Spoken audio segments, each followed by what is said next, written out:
Welcome to Disaster Preparedness class. This is class number 6. There's my name, Ann Forrest, and my email, which is seattleprepares@gmail.com. And as always, I am glad you're here. We are going to talk about emergency plans. In the world of emergency preparedness, I hear this a lot. You should make a plan. And that's a great idea, but it's not very helpful if no one gives you an example. I find it very helpful if somebody explains to me what their plan is and then I can adapt. But just telling folks to make a plan, I don't think is very helpful. So we are going to go through things to think about when making your plan, and I will describe my plan and learn from that and make your own. So to plan smartly, you have to know your hazards.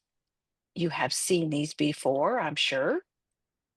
These are Seattle's top hazards as identified by the experts that put this document together that's called the SHIVA, Seattle Hazard Identification and Vulnerability Analysis. The SHIVA was compiled a while back and it just gets updated every year or two based on what's going on in the world and what we've learned about the science and topography of our world here. So again, to make a smart plan, you have to know what to prepare for. Earthquakes has always been at the top of our list, not because they happen super often, but because when they do, they're very big. So I want to share this slide with you. These are the same top 18 hazards for us here in Seattle, but the ones that are red are ones that we shelter in place for. There are parts of the world where their disaster plan consists of grabbing a bag and running, um, or maybe not running, but walking quickly because they get a heads up, like hurricanes. In general, they don't happen out of nowhere. Folks tend to get 2 to 3 to 4 days notice that a hurricane's coming. And so you have a chance to get out of the path of that disaster.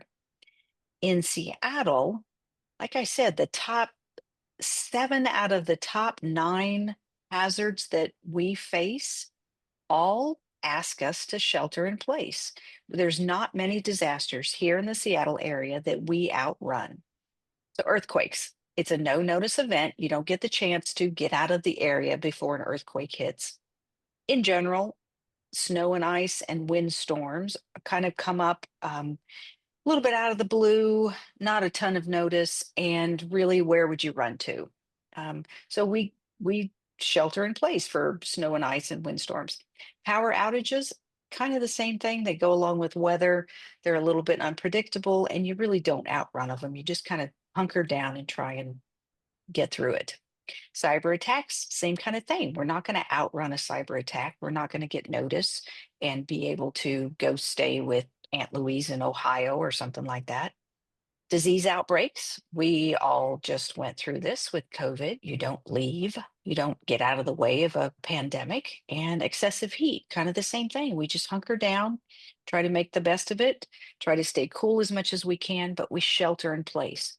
When I talk about having a plan, it really is how can we shelter in place and make ourselves and our household members as comfortable as possible? Because we don't have many disasters here in the Seattle area where we're going to grab a bag and leave our homes. We pretty much shelter in place.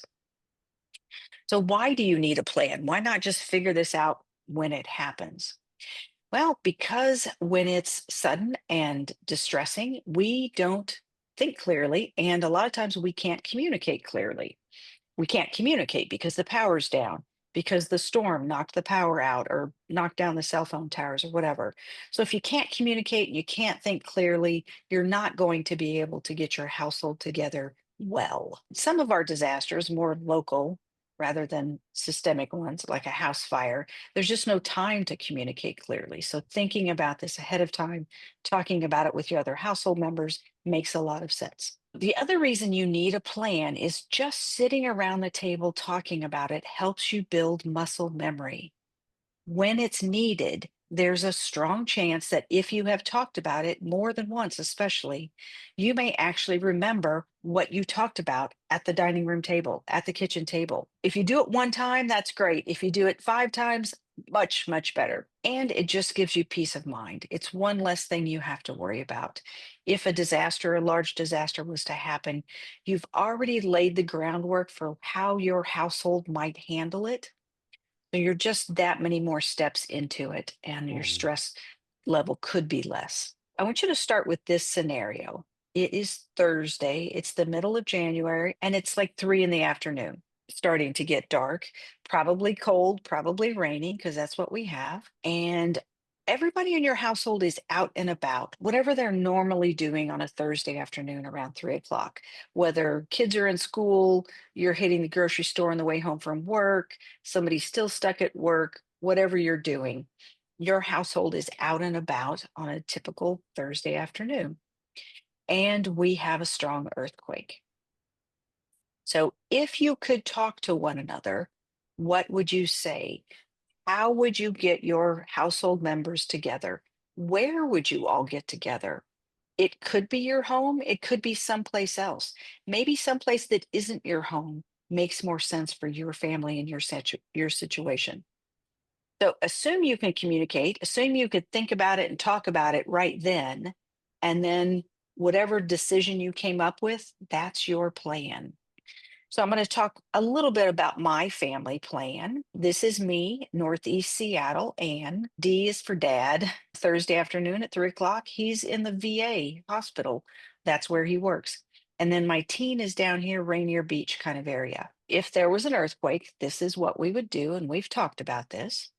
We would drop cover and hold on because that's what we do for earthquakes. When the shaking is over with, we get up very carefully. We check on those around us, people and pets. We would control our utilities because we know to do that. So that's water, natural gas, and electricity. So we take care of those. And then we would communicate. So this is what we would do. We would text. And we're going to text those really smart things. We're not going to waste that one and only text we're going to get through with a bunch of nonsense. We're going to pass some really good information, like how we are, where we are, what our plan is, and the date and the time we sent that text. And we're going to include our out of town contact on our text chain. We've gone through this before, but I'll do it one more time. Pretend this is my phone. I am the first one to text, and I'm going to send out my condition, my location, what I plan on doing, and the date and time. So my text might look like this: I'm okay, I'm at home, checking on neighbors, but won't go far. Thursday, 3:12 p.m. That's the text I send out. And I send it to both of my family members and my out of town contact, who is my mother in law in Las Vegas. And then I just kind of sit back and I wait. My mother in law, I'm assuming she will get it because often in a disaster, it's easier to get a text out of the city and back into the city than it is across the city. So I think my mother in law is going to get the text, and I think she's going to say something like this: I got your text. I received it. I'm relieved that you're okay, and I'm standing by, which is exactly what I've asked her to do, is just watch the text string and see if I need to do anything. I can see that my mother-in-law responded, "Great, my text made it at least out of the city." And then one of my other family members chimes in and says, "This is my condition. This is where I am. This is my plan. And this is the date and time." And hopefully I got it. I'm assuming my mother-in-law in Las Vegas got it. Great. Two of the three family members in the disaster zone have reached out and they're okay. But I'm not hearing anything from this third family member. So after a while, what my mother-in-law is supposed to do is take this string of messages and forward them to this person. Because again, even if we can't get to that family member, it's possible that someone outside of the impacted area can get a text into the impacted area. So we just kind of keep going with this. Her job, my mother in law in Las Vegas, her job is to make sure that she is forwarding all of these texts down to people on the ground who she thinks are not getting them. And maybe they get them, maybe they don't. It's really hard to tell. Until they send a text out, we won't really know if they've gotten them. But that's her job, is just to watch the text string and forward it to folks that she thinks need a little assistance. That's one of the ways we communicate is we text one another and we include our out of town context on our text chain.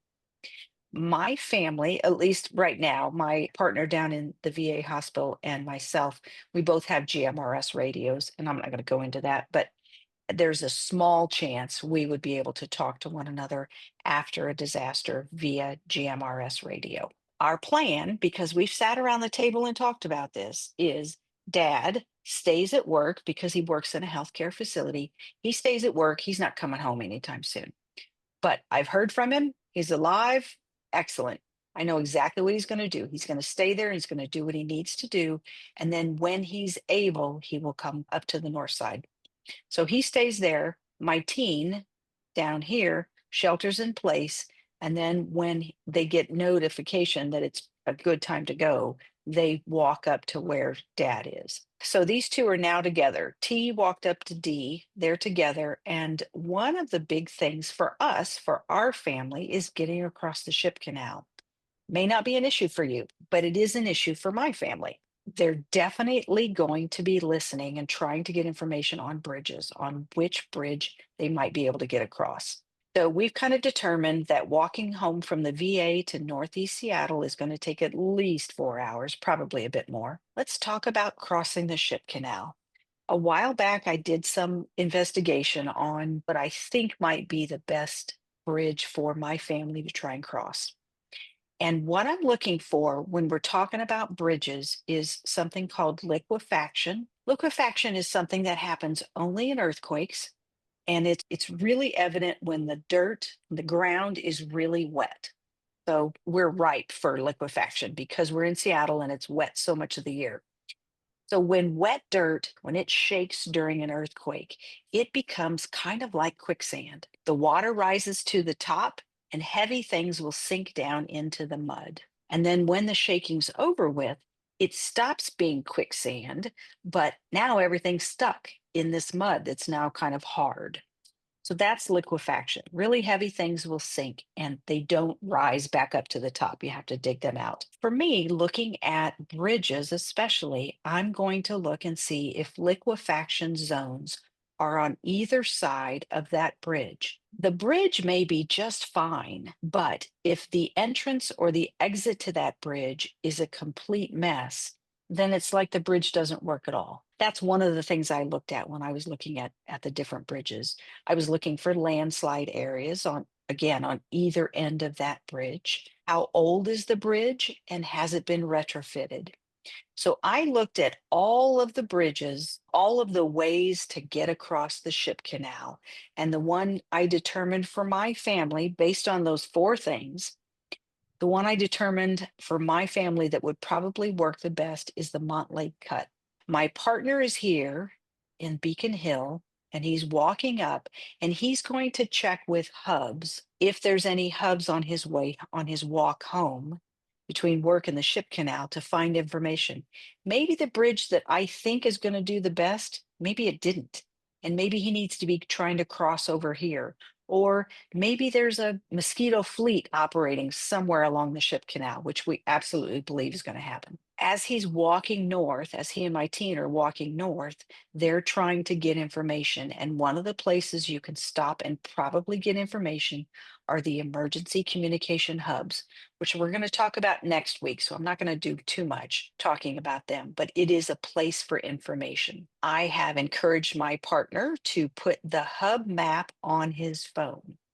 And this is what it looks like. It's a little messy, but it's just a screenshot of the hubs on his walk home. So again, he's here in Beacon Hill and he's trying to get up here, up north to where I am. And some of these spots may be functioning hubs.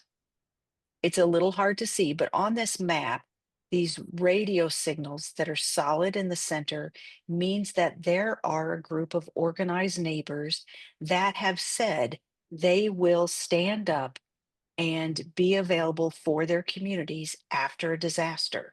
What my partner is going to do is he's going to try and hit these solid circles on his walk up north, hopefully being able to get information. But the reason I show you this is the hub map is not available if there's no internet. It is a Google map and it's sitting on the internet.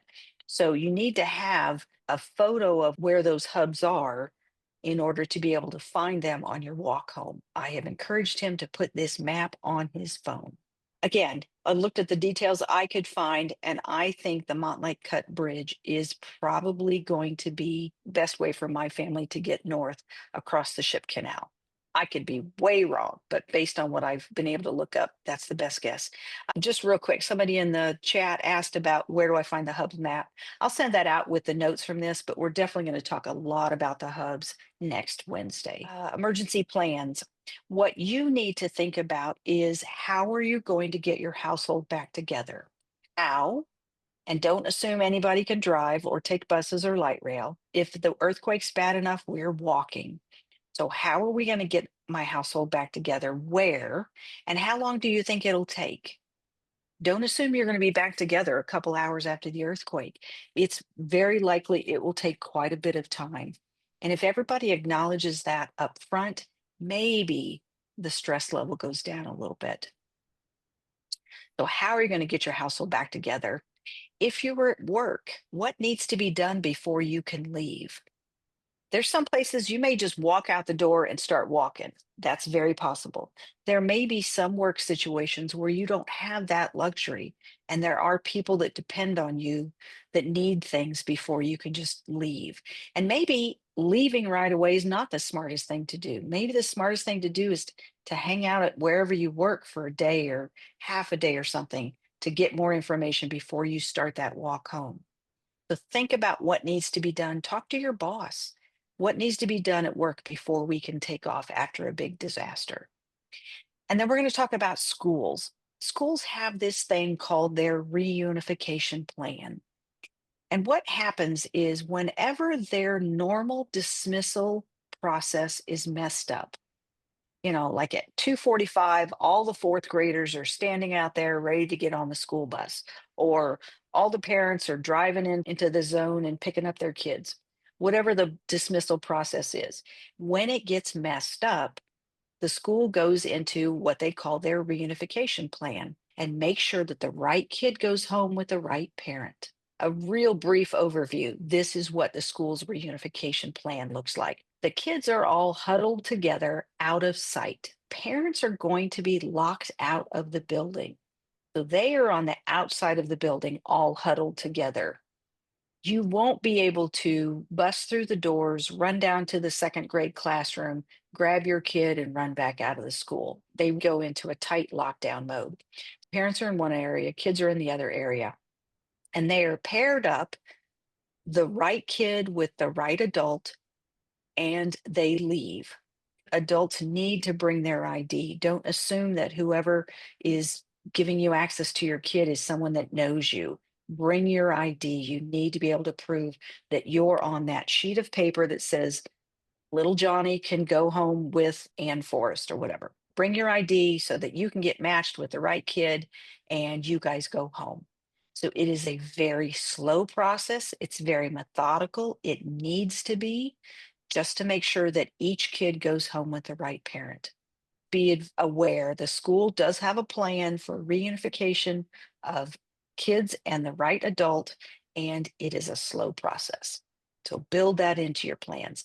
And then think about pets. If your pet is with a pet sitter, what are their plans? What are they going to do if there's a big earthquake at 3 o'clock on a Thursday? What are they going to do with your dog or your cat or whatever?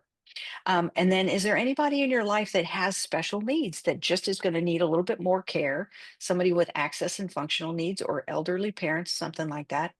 You're going to have to build them into your plan. What might you need to be thinking about to make sure that your household gets together safely? We're going to move on to our second topic of the night, which is early earthquake warning systems. With earthquakes, luckily, there are two waves that an earthquake will send out. The first wave, for some reason, is called a P wave. It comes out first and it's very, very fast. Some animals are more sensitive to P waves, so they might sense that an earthquake is coming, but it's probably not days or weeks before the earthquake. It's just seconds. They're just a little bit more sensitive to these P waves. These P waves travel really fast, but there's not a lot of shaking involved in them. The S waves, that's where you get the shaking, and they come out second. So luckily, we have the ability to sense these P waves and send out this alert before the shaking waves really hit us. In order to sense those P waves, those first and fast ones, you need about 4 sensors to detect a quake. It takes about 4 of them to triangulate, which obviously is the wrong word because that's 3 sensors. But anyway, it takes a bunch of sensors to figure out where's the earthquake, how strong is it, and then who should we alert. It takes about 3 seconds to detect that quake, and then a little bit longer, not much, to generate an alert. And in these 3 seconds, they're figuring out how strong is it? Where is it? Where's the epicenter? And who do we need to notify that an earthquake is coming? So it is really fast. That alert is generated, and then the lag comes after that.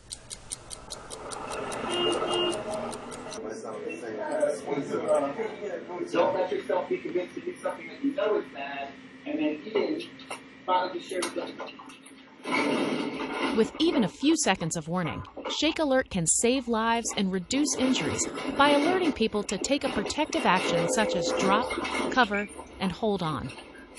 Shake Alert further protects people and infrastructure by triggering automatic actions such as slowing down trains to prevent derailments, opening firehouse doors so they don't jam shut, and closing valves to protect water systems and to stabilize equipment during life-critical situations. How does Shake Alert work? When an earthquake occurs, seismic waves carry energy in all directions away from the epicenter. P waves, similar to sound waves, move quickly through the ground, followed by the slower and generally more damaging S waves and surface waves. Sensors detect the seismic waves and send that information to a Shake Alert processing center, which requires that at least 4 sensors detect the earthquake. If the earthquake fits the right profile, the USGS issues a Shake Alert message. Distribution partners then produce and deliver an alert to people and trigger automated systems. Alert delivery can be before, during, or after shaking from S waves and surface waves. Alerts can be delivered to people through apps designed for cell phones and other wireless devices, over public address systems, TVs and radios, and by FEMA's Wireless Emergency Alert System, WEA, which is also the source of Amber Alerts. For every earthquake, there is a region near the epicenter where alerts will not arrive before shaking begins. That's because close to the epicenter, the P and S waves are too close together, and the Shake Alert system needs time, often just seconds, to estimate the earthquake's magnitude and shaking levels before issuing a Shake Alert message. That means that people close to the earthquake epicenter might not get an alert until after the shaking has already started. Those farther away from the epicenter could receive more warning time before shaking You arrives. be understanding and you spread understanding. They're not perfect. They're good, but they're not perfect because you could get a warning and no shaking, which means you're just too far away from the epicenter to really feel it. You might get a warning, but very little shaking, and you go, God, that wasn't worth, getting me all upset about by sending me an alert. You could get the shaking and the warning comes after it, which is very frustrating, and people think the system doesn't work. It does work. You're just very close to the epicenter, and the alert didn't have a chance to get to you before the earthquake did. How does the alerts get to us?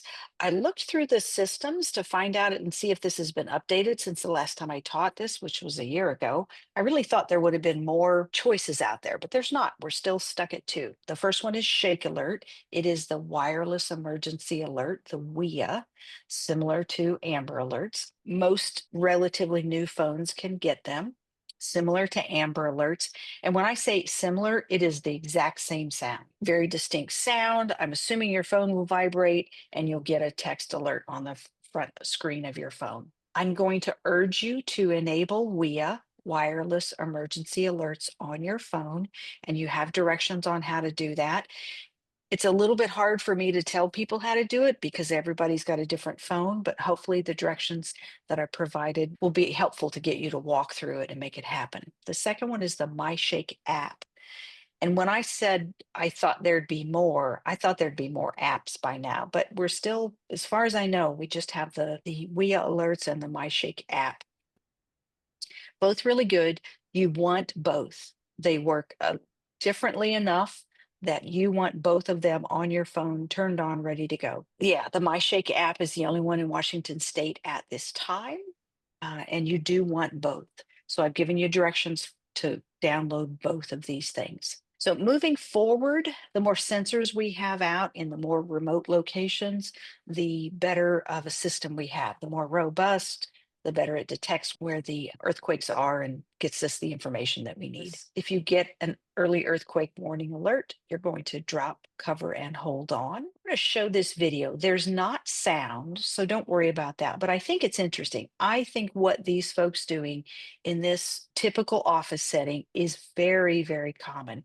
And I want you to pay special attention to this door and what folks are doing when they feel this. So they're starting to move. Obviously, there's an earthquake of some kind happening. She goes to the door. Those two go to the door. Lights are flashing. There's one guy left in the room. Kind of wish he would just get down on all fours and get under that table. Standing up seems like a bad idea. Trying to get out of the room seems like a bad idea.